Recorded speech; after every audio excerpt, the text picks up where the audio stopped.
Bienvenue sur Leader en herbe, une chaîne qui a pour principal objectif d'accroître ton leadership. Peu importe que ce soit à des fins d'évolution professionnelle ou de satisfaction d'un besoin de reconnaissance, la raison t'appartient.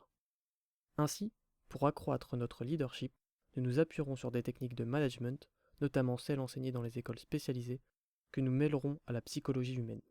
Donc si toi aussi, tu veux devenir un véritable leader dans ta vie privée comme dans ta vie professionnelle, ou tout simplement développer tes compétences managériales, tu es au bon endroit. Pourquoi accroître son leadership? Dans la vie privée, tu seras en mesure de t'automotiver pour vaincre la procrastination et mener à bien tes projets grâce aux différents tests et notions de psychologie. Tu seras capable de donner envie, de motiver tes proches à te suivre. Tu seras en mesure d'être reconnu comme une personnalité inspirante qui force le respect, notamment par l'accroissement de ta confiance en toi. Dans le domaine professionnel, tu seras reconnu comme légitime en tant que manager. Tu seras en mesure de pousser un collaborateur à accomplir une tâche sans utiliser ni force ni menace, mais simplement par le biais de la motivation et de ses leviers psychologiques. Le leadership est l'une des clés de la réussite professionnelle qui t'aidera à faire évoluer ta carrière. Pourquoi la psychologie? La première étape de la réussite est de savoir qui tu es, connaître ta personnalité, tes qualités, tes besoins, tes désirs, tes valeurs, tes principes, tes aspirations, etc. Il est essentiel de bien se connaître pour avoir confiance en soi. Fronton, du temple de Delphes, a dit un jour « Connais-toi toi-même et tu connaîtras les secrets de l'univers et des dieux ». Cette phrase a été reprise plus tard par Socrate et Platon. Il en va de même pour devenir un bon leader. Il faut avant toute chose se connaître soi-même, mais il est aussi nécessaire de cerner les personnes sous notre responsabilité, d'apprendre à les connaître.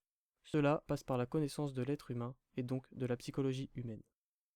La psychologie est la clé de la communication, qui est le moyen le plus simple d'obtenir ce que vous voulez, d'abord de vos proches, mais aussi de vos collègues, collaborateurs, chefs, sans oublier tous les gens que vous croisez, commerçants, artisans, fonctionnaires, voisins, connaissances et autres relations. Patrice Rass, dans son livre Réussir tous ses projets. Je te mets le lien en description si tu souhaites en lire davantage sur les clés du succès. Quelle est la différence entre un leader et un manager? En réalité, ces deux notions ne sont pas opposées.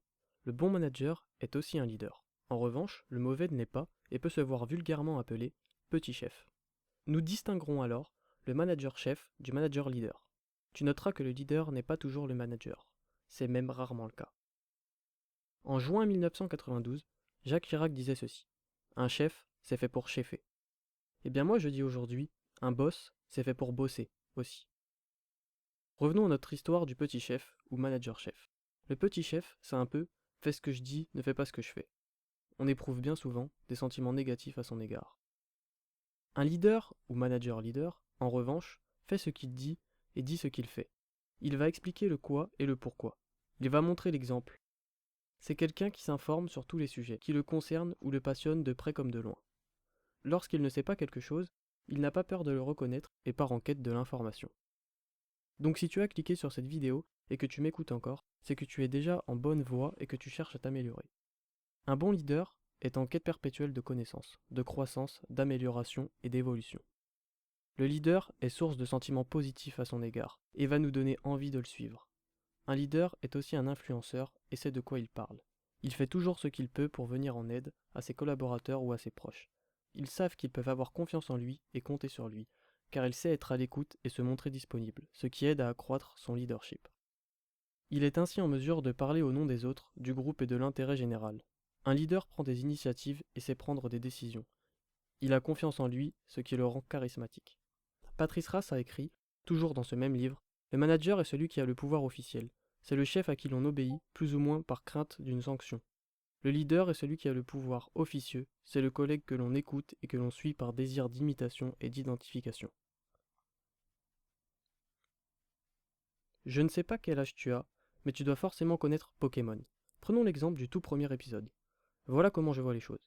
Dès le premier épisode, Sacha, le héros, se voit attribuer un Pokémon, qui, on pourrait dire, a un problème d'ego ou d'infériorité, peu importe. Il refuse catégoriquement le contrôle.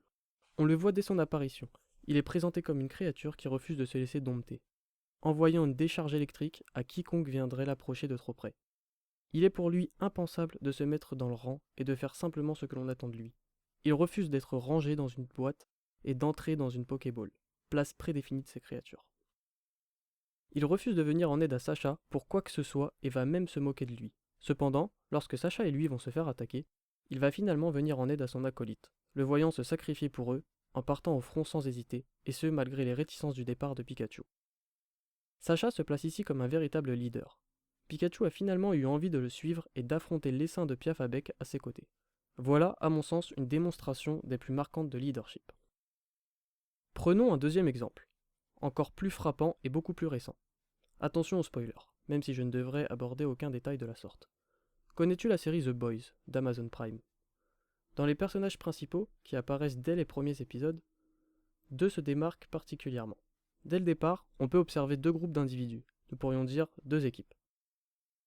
Au sein de chacun de ces groupes, il y a un chef, entre guillemets, je vais expliquer pourquoi, que nous appellerons manager pour éviter ici tout signe de jugement positif ou négatif. Je veux parler du protecteur et de Butcher.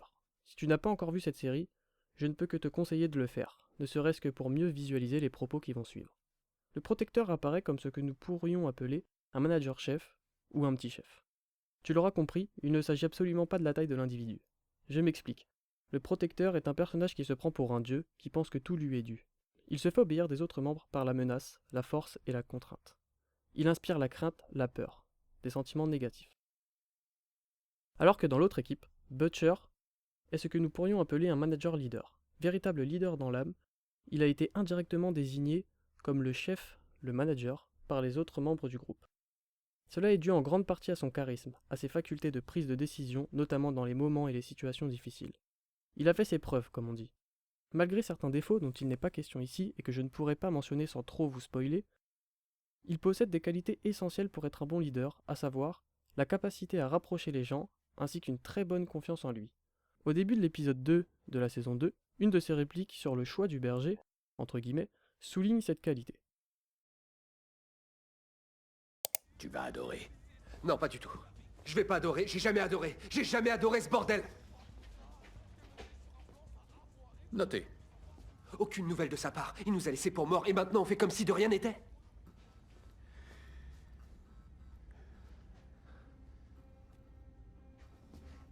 T'as raison. Je suis désolé. Désolé d'avoir pensé que ces mecs étaient assez intelligents pour s'en sortir tout seuls comme ils l'avaient déjà fait des milliers de fois. Ok, pourquoi t'es revenu?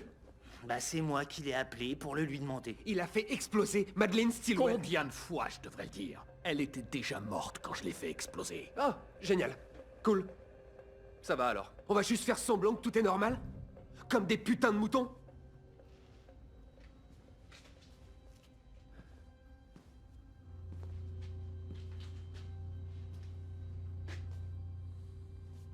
Je me demande quel berger ils vont choisir.